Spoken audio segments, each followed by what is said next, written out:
So ngayon, ang episode na to ay Anak ni Janice. Tiyanak. But were they good parents to you? I mean, individually. Ito yung hinahanap namin noon. Thank you for staying in our lives. Sinong paborito? Siya. Whatever you feel is valid. Valid. Thank you kasi you really made an effort din to become close to us. Pilipino tayo, kaya lumalaban tayong nakangiti. With me, put your hands together, tada, let's be happy. You will see, tomorrow's brighter, tada, let's be happy.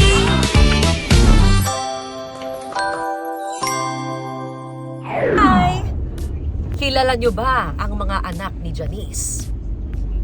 Hindi yung tiyanak, yung mga totoong anak ni Janice. Today, makikilala natin ang dalawa sa kanyang mga anak. At nandito tayo ngayon papunta sa Paranaque. Tara! Hello! Good morning! Hello, good morning. Eto si Kaila. Thank you for Good morning. today. Of course, thank you. Please, ang dami po naming aso. So sorry kung marami pong tumatahol. Marami kaming doggies. Ayan, si Sansa. Ang ganda ng bahay niyo. Thank you po. I love your house. Thank you. I love it. Kami. There's so much warmth. It's so beautiful. Thank you. Ayan, my mom designed it herself. Yung interior namin. And then the mural is new. So pinagawa lang rin ni Mama. Grabe Work naman today. tong bahay na to. Para talagang tinitirhan talaga siya, no? Marami po kaming nakatira dito eh. So, feeling ko part na rin yun nung kung bakit ganito yung vibe ng bahay. Kasi marami po kami. Yan si Moy. Hello. Is it Moira, nickname Moira? How do you want to be called? Moira is my name, but my nickname can be Moy. Ang gaganda nyo. Thank you! Thank you po. Thank you. Ang kikinis, oh. Ito ang kusina nyo. Yes. So, si Mama, when she had this house, actually, this is the house that we were born into talaga. And then we moved several times kasi medyo malayo sa work ni Mama. Eventually, nung magka-college na ako, we decided to move back dito sa bahay. Kasi sayang, it's a big house. And then, yung space, diba? So, when she had it renovated, I feel like itong floor na to, centered around the kitchen talaga siya. Yung design niya. She wanted an open kitchen, and then gusto niya parang open tong lahat ng areas na to. Kaya pati yung ibang walls, bring down niya. Mas bata ka pala sa kanya. Yes. Oh, hindi halata. Sorry. So, lang. Ilan kayo total? 5. Yeah, 5. 5. Kay Mama, yeah, 5. Kuya Yeah. grew up here also. Yes. Yes. Oo. He did. He grew up with Nasaan na us. siya? He moved near the Nuvali area. Yeah. Then, ano na rin sila eh. They're a big family na rin. So, he has 4 kids na. And his wife, Ate Patty. Tapos sa inyo naman, ilan naman yung kay Papa, Daddy? Dad. Dad. 4 kami. 4. So ngayon, 5 din pala kami. 5. Ay, pero kay Mom and Dad, 4. 4, Yun. yes. Okay. So ngayon, you're the ano pala, second to the youngest. Yeah. Okay. And Yeah. you are the... I'm the middle. So bale, 2 and 3. Kayo si 2 and 3. 2 and Yeah. I work in a corporate setting. I like listening to music kasi, so parang I just put it in my bio because it's something na I think proud of doing as a hobby, so that's why it's like on my bio. Ikaw, ano naman yung left brain, right brain ka? I think left also. Parang left Because left din is ako the eh. creative, Parang left the din creative ako. mind, yeah. Parang left din ako. Pero mas lumalabas yung creativity ko pag nagluluto. Yes, yeah. Yeah. She cooks a lot. Parang mas dun yung passion ko towards cooking, Yes. baking, ganyan, ever since I was a Actually, kid. more baking, no? Yeah, more baking. Mas nakikilala natin yung palaging on kami, di ba? Yeah. Yes. Oo, na parang unfair rin minsan kasi hindi na naman siya anak ni Janice. May iba pang anak si Janice. But Oo. how do you feel not being in the limelight, Moy? Ikaw naman. I feel great. Because like I'm parang I think compared siguro to Kaila and my other siblings, parang I'm more shy in terms of like being in public. So, parang I think my creativity also just comes out like through social media only. So, but like in person, like when you see me, I'm more shy. Yeah. So at least you get to be shy. Yeah. You get to be you. Yeah. Oo. Pero at least may creative side pa din. Yeah. And ikaw naman, creative, baking, cooking. Yeah. Dun siya lumalabas. Modeling rin daw.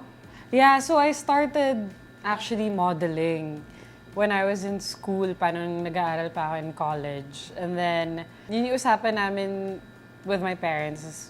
Sabi nila, you can start modeling if you want, basta hindi magsasuffer yung school mo. So, sabi ko, okay, sige. So, pinagsabay ko siya. And then, pinagsabay. Pag gusto mo talaga gagawin mo ng paraan So, eventually, I sort of progressed into content creation for like social media, for beauty and skincare. And then, 2020 ko naisip na parang, ano pa kaya yung hindi ko na-discover about myself? Like what are the other things that I can try? Kinausap ako nung close friend ng mom ko, na para rin siyang family namin, si Ate Mimi. Sabi sa akin, bakit di mo kaya try mag-artista? Madali namang umalis kung talagang ayaw mo At least sinubukan mo. At least Yes. sinubukan mo. Kasi sabi, you're getting older na rin, ganyan. Sabi ko, sige, oo nga no, madali lang naman umalis. Are you now? 27. At naman sinabing ulit. Nag-casting ako sa Star Magic. Kasi sabi ko, okay, hindi ko idadaan kay mama at kay dad. Kasi parang mayroon akong pinapatunayan sa sarili ko noon Yeah. Kasi sabi ko, kung para sa akin talaga to, then magagawa ko siya ng mag-isa lang ako. Wow. Parang goosebumps naman yun. So ngayon, ang episode na to ay Anak ni Janice. Tiyanak! Hindi naman mukhang Tiyanak ang mga anak ni Janice. Thank God! Pinapakilala ba kayong anak ni Janice de Belen, anak ni Jan Estrada? How was it growing up? Siguro mas nung mga bata kami. I feel like we were pretty exposed as kids. Yeah. We would go with them to work and then, Yeah. mahahagip kami ng camera or something. So I feel like yun yung na-retain na image namin sa mga taos when we were kids. I heard na ikaw mismo, parang tuwing Halloween daw, you have a Tiyanak with you. That photo I took 2020 kasi syempre wala naman tayong Halloween events or anything, diba? Si Mama was doing parang a web show. And then, nagpadala sila ng mga decorations for their Halloween episode. Tapos may Tiyanak na doll silang pinadala. So, hiniram ko. Nag-picture-picture ko with yung Tiyanak na doll. And then, yun, lagi ko siya, every year ko siya pinapost, lalo na pag wala akong gagawin for Halloween. Kasi it's always gonna be iconic. Kumusta yung image nyo of who you are as children growing up? Are you more of your mom or are you more of your dad? I think it's a mixture of both. Kasi I think like when we were kids, like parang of course like that's the time na we start to develop like our own personalities, right? But I think growing up parang it would always change. So I think it's a mix of both. Para like, ma-connect ko on how you became who you are.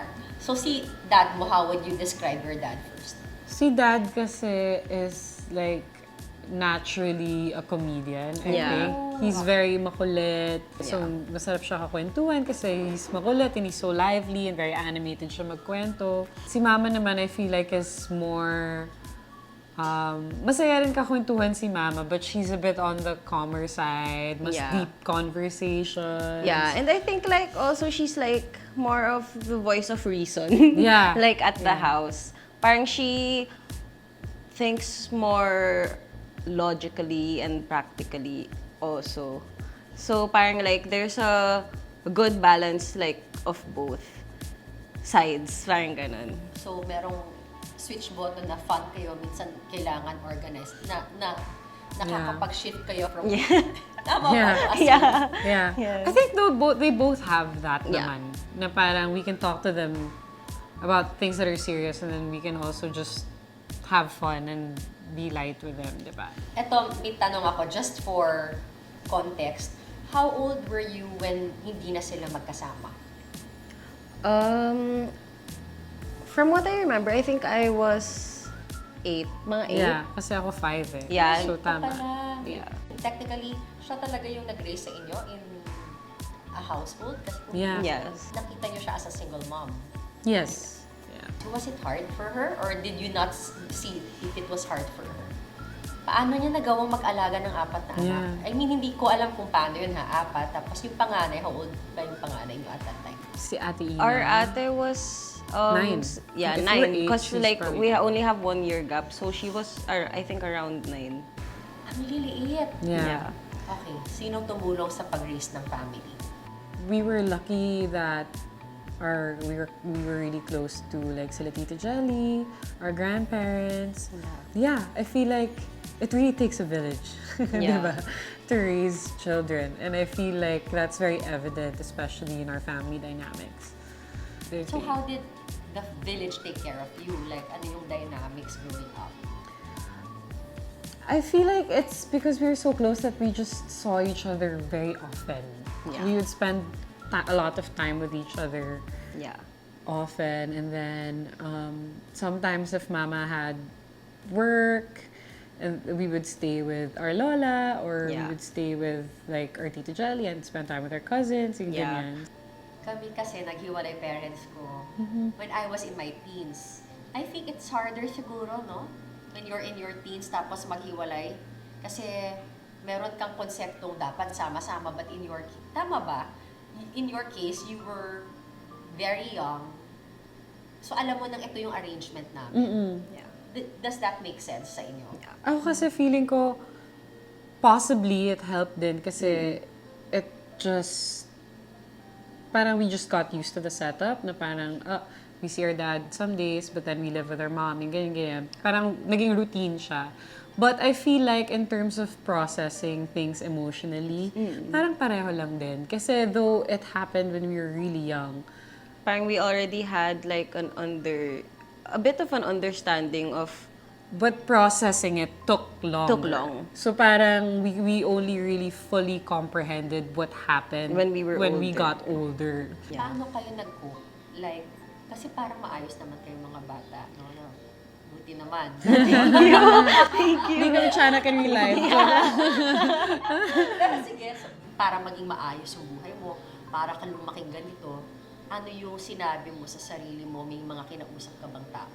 Yeah, I think it's a lot of things. I feel like as you're getting older, mas lumalalim yung comprehension mo sa mga bagay-bagay. You Yeah. start to understand that, your parents aren't perfect. They're just human. They make mistakes, diba? Siyempre, it's different because as children, you hold your parents in such high regard, diba? So, ang tendency nun is you expect a lot from them. Yes. So, as I got older, I realized, my parents aren't perfect. They made mistakes. And though it had an effect on us, parang collateral damage din kami. We have to, I guess, take responsibility rin for our own traumas. Yeah. Diba? At saka, okay kami, Miss Bernadette, okay talaga kami. We're happy. And I feel like kasi whatever happened in the past, though it caused us a fair amount of pain, that it really was for the best. aside from what she said, because I completely agree with that, because like we've been through it. Yeah. But I think it's also like looking back at the past, kasi parang you really can't control things that happened. The way I guess na I coped is just like I learned nga to accept and forgive and like move past that already, because like if you keep lingering sa past, it's not gonna help you like move on to whatever's coming. But were they good parents to you? I mean, individually.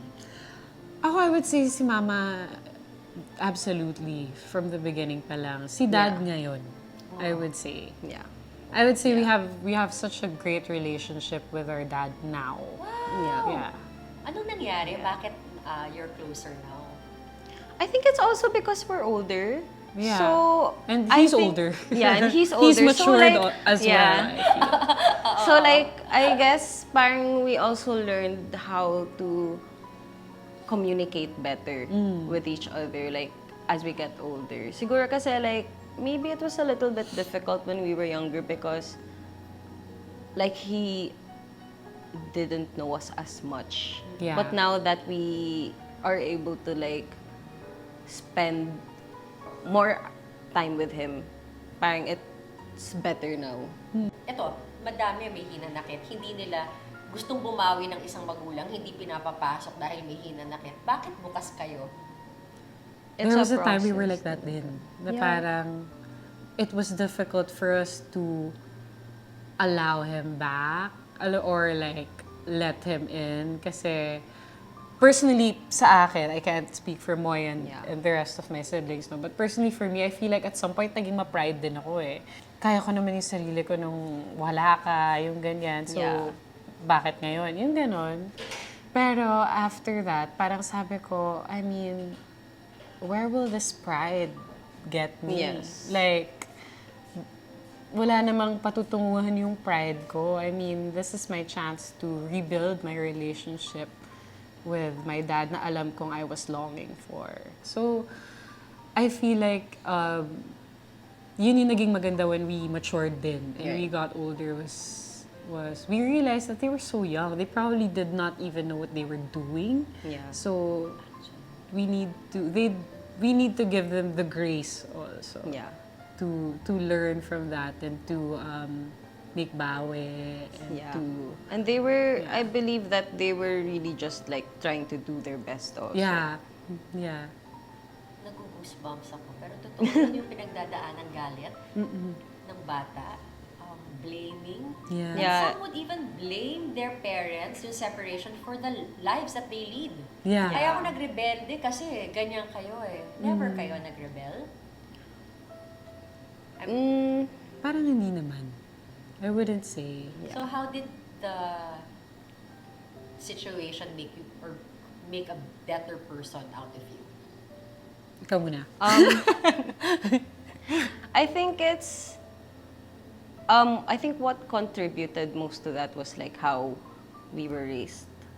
Kasi parang I think I wouldn't have like an understanding or I wouldn't have the morals or values that I have now Yeah. without like whatever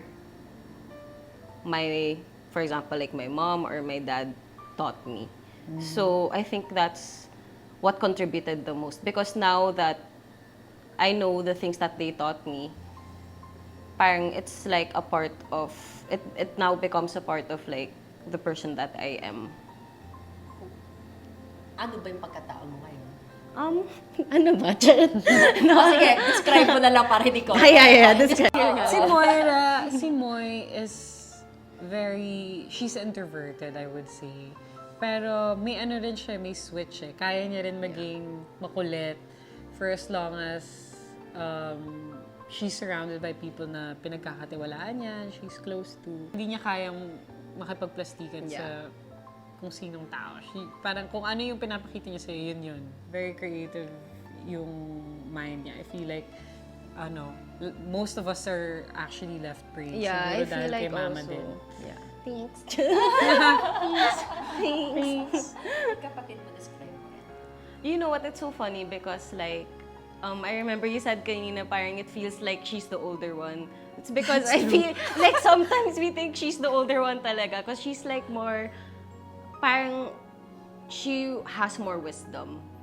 Na parang like, na parang we learn things from her also. You wanted to make it on your own.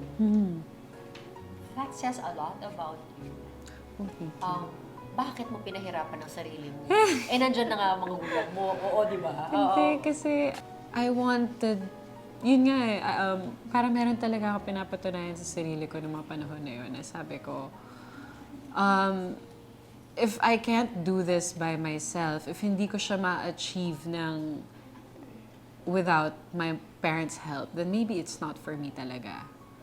Yung ganon, yung parang, if I'm gonna do this, I wanna be able to do it by my own 2 feet. Yung, I wanna be the one to call the shots also for myself. Para at the end of the day, alam kong pinaghirapan ko siya, I'll cherish it more, and also, para wala ring sisihan.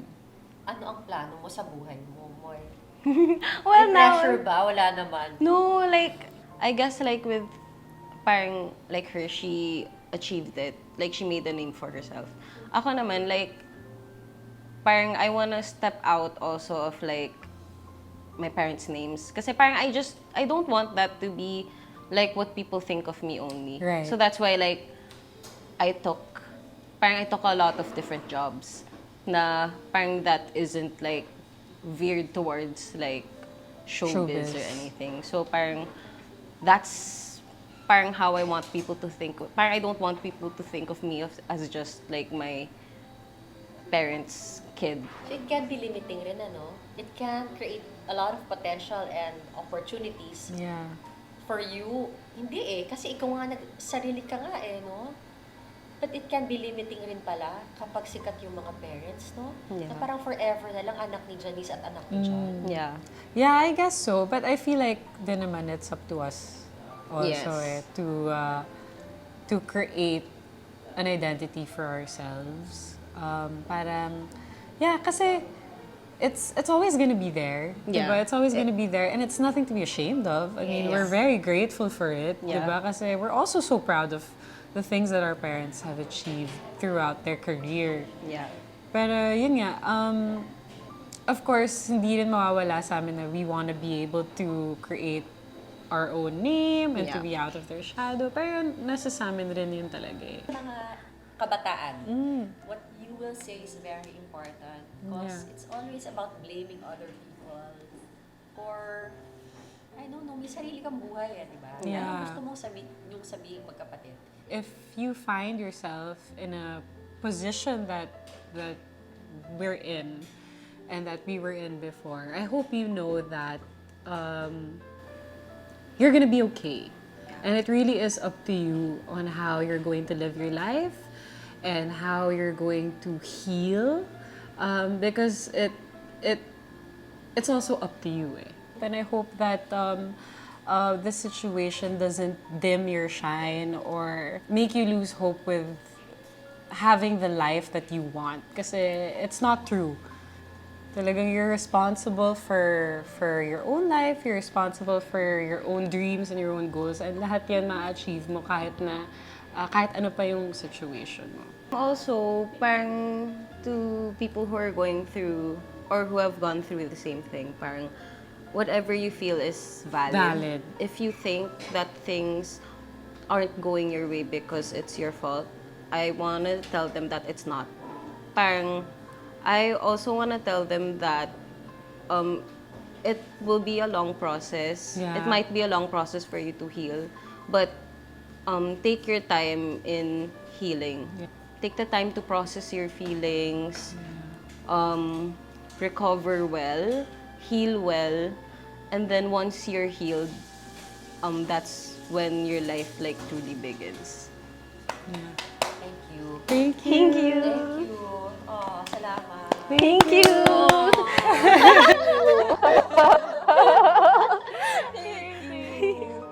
Parang support group. Si mama naman talaga, di ba? Ang talagang kasama niyo. Yes, yes. Ano gusto niyo sabihin sa kanya? Siguro na we appreciate you, Ma. Super. We're super grateful for everything that you've done for us and that you continue to do for us. And that we're always gonna be here. And syempre ang wish ko lang din kay Mama is matupad lahat ng pangarap niya. We want to thank her for everything that she's done for us, and parang all that we want to do also is pay her back with all the things that we're doing now. Parang it's all for our family and for Mom. There. Bigas ako maiyak. sa ako. Nagkikilala ako eh. O, si Papa naman. O, sa dad nyo naman, anong gusto niyo sabihin? Siguro kay Dad, thank you kasi ito yung time na umiyak din ako. Parang yung relationship namin ngayon kasi ito yung hinahanap namin noon. So, I'm glad na we're at this point in our lives already na okay talaga kaming lahat. And it really, truly is a blessing. So, thank you kasi you really made an effort din to become close to us. I think the only thing that I really want to say in general is like, thank you for staying in our lives. Yeah. Yun lang. Thank you. Ito, mga anak ni Janice. Sinong paborito? Siya. Bago naman favorite sa lahat. Sweet siya talaga. Sama ka na siya. Uy! Ano yung tingin mo sa akin? What to come? Ay, nako. So, dog lover kayo.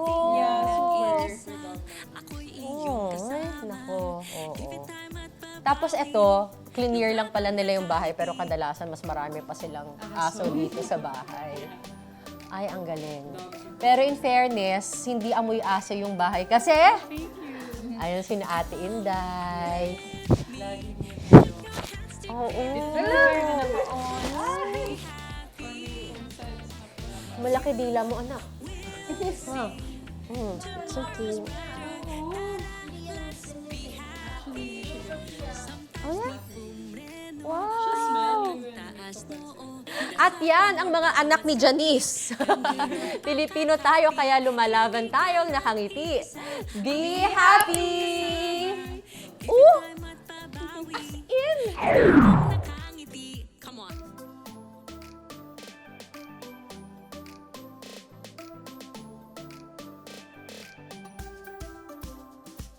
Come with